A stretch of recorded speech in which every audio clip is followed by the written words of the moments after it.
আসসালামু আলাইকুম বন্ধুরা, আজকে অনেকদিন পর একটা নতুন ব্লগ নিয়ে আসছি আপনাদের জন্য।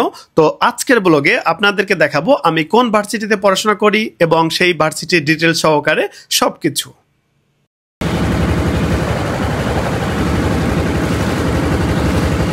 যেহেতু আমি কেরানীগঞ্জে থাকি সেহেতু প্রথমে আমার বুড়িগঙ্গা পার হতে হবে। আর বুড়িগঙ্গা পার হওয়ার দুইটা মাধ্যম আছে, আপনি চাইলে ব্রিজ দিয়ে পার হতে পারবেন, অবশ্য এছাড়া আরেকটা ওয়ে আছে, সেটা নৌকা। যেহেতু নৌকার মধ্যে এখন আবার ইঞ্জিন চালিত নৌকা, দেখেন যার কারণে এই যে ধাক্কা লেগে গেল একটার সাথে আরেকটা, যেমনটা আমরা রাস্তার মধ্যে ইজি বাইকের খেলাটা দেখি যে হুট করে যা কি করে প্রাইভেট কার বা বিভিন্ন গাড়ির মধ্যে লাগায় দেয়, ঠিক তেমনটাই নদীর মধ্যেও এখন শুরু হয়ে গেছে ট্রলার যুদ্ধ। আর এই ঘাটটার সম্পর্কে সবাই কিন্তু পরিচিত আছেন, এটা হচ্ছে ওয়াজঘাটের একটা ঘাট। আর এই ওয়াজঘাটে নামার পরে যেহেতু আমার ক্যাম্পাসটা খুব নিকটে, আমরা এখানে হেঁটেই যাওয়া শুরু করলাম। আর দেখেন এই যে ওয়াকওয়েটা খুব জোস একটা ওয়াকওয়ে ছিল, আর আবহাওয়াটা তো বলার বাহিরে, কারণ এত সুন্দর একটা আবহাওয়া ছিল। হেঁটে হেঁটে যেহেতু গুড়ি বৃষ্টি পড়েছিল, আমি চলে আসলাম একবারে আমার ক্যাম্পাসের গেটে আসার পরে ভিতরে ঢুকলাম। ভিতরের দেখেন পরিবেশটা একবারে শান্ত শিষ্ট, এমন একটা পরিবেশ তৈরি হয়েছে যেহেতু হালকা বৃষ্টি পড়তেছে তাই। এইদিকে পুরো ক্যাম্পাসটা দেখালাম আপনাদের।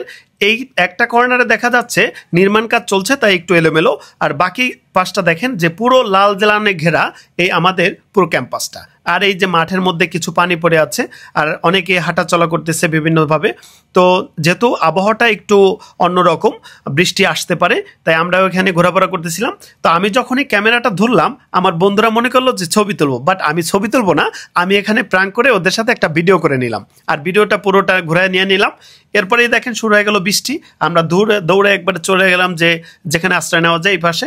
তা আসার পরে অনেকে ছাতা নিয়ে ভিতরে গেছে, ছবি তুলতেছে। এই দেখেন সবাই একবারে জড়ো হয়ে আছে এখানে বৃষ্টির জন্য। আর এই দিকে দেখেন অনেকে আবার বৃষ্টির মধ্যে উপভোগ করা শুরু করে দিচ্ছে।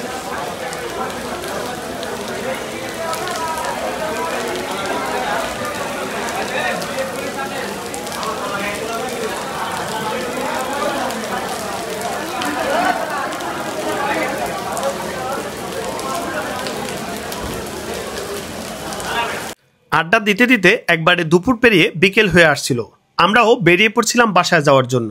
আর এখানে আসলেই দেখা যায় যে আমাদের গেটের সামনে থেকেই ব্যস্ত নগরীর যে গাড়ি ঘোড়ার যে চাপ, সেটা এখানে না আসলে আসলে বোঝা যায় না যে পুরান ঢাকার গাড়ির যে অবস্থা দেখেন। আর এর পাশেই কিন্তু ভিক্টোরিয়া পার্ক। আজকে আর ভিডিওটি দীর্ঘ করবো না, সবাই ভিডিওটি লাইক কমেন্ট এবং শেয়ার করে দিবেন। ধন্যবাদ।